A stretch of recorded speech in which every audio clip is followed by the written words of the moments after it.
ನಮಸ್ಕಾರ ಎಲ್ರಿಗೂ. ಹೊಸ ಜಾಬ್ಗಳ ಬಗ್ಗೆ ಮಾಹಿತಿ ಕೊಡ್ತಾರೆ. ಏನಂತಂದ್ರೆ ಕರ್ನಾಟಕ ಎಕ್ಸಾಮಿನೇಷನ್ ಅಥಾರಿಟಿ KE ಅವರು ಹೊಸ ಜಾಬ್ಗಳ ಬಗ್ಗೆ ಮಾಹಿತಿ ಕೊಟ್ಟಿದ್ದಾರೆ. ಯಾವ್ದು ಅಂತಂದ್ರೆ ಅಸಿಸ್ಟೆಂಟು, ಲೈಬ್ರರಿಯನ್ನು, ಅಸಿಸ್ಟೆಂಟ್ ಇಂಜಿನಿಯರ್ ವರೆಗೂ ಜಾಬ್ಗಳಿರುತ್ತೆ. 2887 ಜಾಬ್ಗಳಿಗೆ ಅವಕಾಶನ ಮಾಡಿಕೊಡ್ತಾ ಇದ್ದಾರೆ.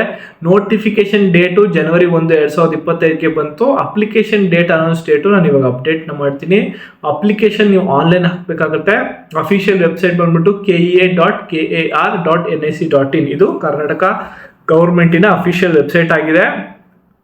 ಯಾವ ತರ ವಿದ್ಯಾರ್ಥಿ ಬೇಕು, ಎಷ್ಟು ಓದಿರ್ಬೇಕು ಅಂತಂದ್ರೆ 10ನೇ ಕ್ಲಾಸಿಂದ ಹಿಡಿದು ITI ಮತ್ತೆ ಬ್ಯಾಚುಲರ್ ಡಿಗ್ರಿ ಅಥವಾ ಮಾಸ್ಟರ್ ಡಿಗ್ರಿ ಓದಿರೋರು, ಅಂದ್ರೆ ಮಾಸ್ಟರ್ MBA ಇರ್ಬೋದು, ಡಿಪ್ಲೊಮಾ ಇರ್ಬೋದು, ಯಾವ ತರ ಇರ್ಬೇಕಾದ್ರೂ ಜಾಬ್ಗಳಿಗೆ ಅಪ್ಲೈ ಮಾಡ್ಬೋದು.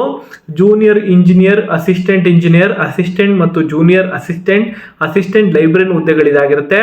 ಅಸಿಸ್ಟೆಂಟ್ ಲೈಬ್ರರಿಗೆ master degree library science with basic computer science ಇರಬೇಕು, ಕಂಪ್ಯೂಟರ್ ಸ್ಕಿಲ್ಸ್ ಇರಬೇಕು. ಅಸಿಸ್ಟೆಂಟ್ ಮತ್ತು ಜೂನಿಯರ್ ಅಸಿಸ್ಟೆಂಟ್ ಜಾಬ್ಗಳಿಗೆ ಗ್ರಾಜುಯೇಟ್ ಡಿಗ್ರಿ ಆರ್ PUC ಓದಿರ್ಬೇಕಾಗುತ್ತೆ. ಅಸಿಸ್ಟೆಂಟ್ ಇಂಜಿನಿಯರ್ಗೆ ಬ್ಯಾಚುಲರ್ ಡಿಗ್ರಿ ಇರಬೇಕು, ಅಂದ್ರೆ ಇಂಜಿನಿಯರಿಂಗ್ ಮಾಡಿರ್ಬೇಕು ಸಿವಿಲ್ ಅಲ್ಲಿ.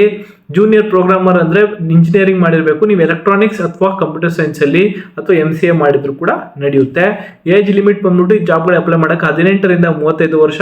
OBC ಕ್ಯಾಟಗರಿಗೆ 3 ವರ್ಷದ ವಯಸ್ಸಿನ ವಿಶ್ರಾಂತಿ ಹಾಗೂ ಪರಿಶಿಷ್ಟ ಜಾತಿ ಮತ್ತು ಪಡೆದವರಿಗೆ 5 ವರ್ಷದ ವಯಸ್ಸಿನ ವಿಶ್ರಾಂತಿ ಇದೇ ಇರುತ್ತೆ. ರಿಜಿಸ್ಟ್ರೇಷನ್ ಫೀ ಬಂದ್ಬಿಟ್ಟು ಜನರಲ್ ಕ್ಯಾಟಗರಿಗೆ ₹500, SC ST ಅವ್ರಿಗೆ 250 ಹಾಗೂ PW ಕ್ಯಾಂಡಿಡೇಟ್ಸ್ಗೆ ಯಾವುದೇ ರೀತಿ ಫಿಸಿಕಲಿ ಚಾಲೆಂಜ್ ಇರೋರಿಗೆ ಯಾವುದೇ ರೀತಿ ಫೀಸ್ ಇರೋಲ್ಲ. ಅಪ್ಲಿಕೇಶನ್ ಡೇಟ್ ಬಂದ್ಬಿಟ್ಟು January 1, 2025 ಶುರು ಆಗುತ್ತೆ ಅಂತ ಕೂಡ ಮಾಹಿತಿ ಬರ್ತಿದೆ. ಹಾಗೂ ಇನ್ನ ಸದ್ಯಕ್ಕೆ ಶುರು ಆಗಿಲ್ಲ. ಶುರು ಆದ ತಕ್ಷಣ ಕೂಡ ನಾನು ಅಪ್ಡೇಟ್ ಕೊಡ್ತೀನಿ. ನೀವು February 1ನೇ ತಾರೀಕಲ್ಲಿ ಇದೀವಿ, ನೋಡೋಣ ಆದಷ್ಟು ಬೇಗ ಅದು ಶುರು ಆಗಲಿ. ನೀವು ಹೋಗಿ ನೀವೇನು ಮಾಡಬೇಕು ಅಂದರೆ ಅಫಿಷಿಯಲ್ ವೆಬ್ಸೈಟ್ cet.karnataka.gov ಅಪ್ಲೈ ಮಾಡಬೇಕಾಗತ್ತೆ.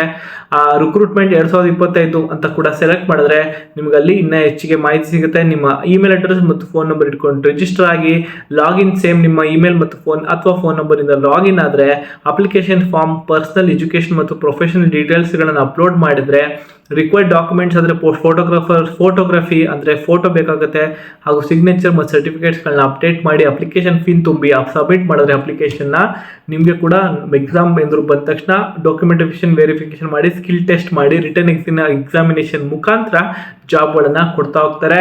ಇದು KE ಅವರ AE ಅಸಿಸ್ಟೆಂಟ್ ಪ್ರೋಗ್ರಾಮರ್ ಜಾಬ್ಗಳಾಗಿರುತ್ತೆ. ಎಲ್ಲ ಮಾಹಿತಿ ಅಂದ್ರೆ ಕ್ವಶನ್ಸ್ ಇದ್ರೆ ಕೂಡ ನಮಗೆ ಕಮೆಂಟಲ್ಲಿ ತಿಳಿಸೋದನ್ನ ಮರಿಬೇಡಿ. ನಾನು ಕೂಡ ಉತ್ತರ ಕೊಡೋಕೆ ಟ್ರೈ ಮಾಡ್ತೀನಿ. ಏನಾದರೂ ಕ್ವಶನ್ಸ್ ಇದ್ರೆ ದಯಮಾಡಿ ಕಮೆಂಟಲ್ಲಿ ಕೇಳಿ. ಇದೇ ರೀತಿ ಕಂಟಿನ್ಯೂಸ್ ಆಗಿ ನಿಮಗೆ ಜಾಬ್ ಅಪ್ಡೇಟ್ಸ್ ಬೇಕಾದರೆ ಸಾಕು ಚಾನಲ್ಗೆ ಸಬ್ಸ್ಕ್ರೈಬ್ ಮಾಡ್ಕೊಳ್ಳೋದನ್ನ ಮರಿಬೇಡಿ.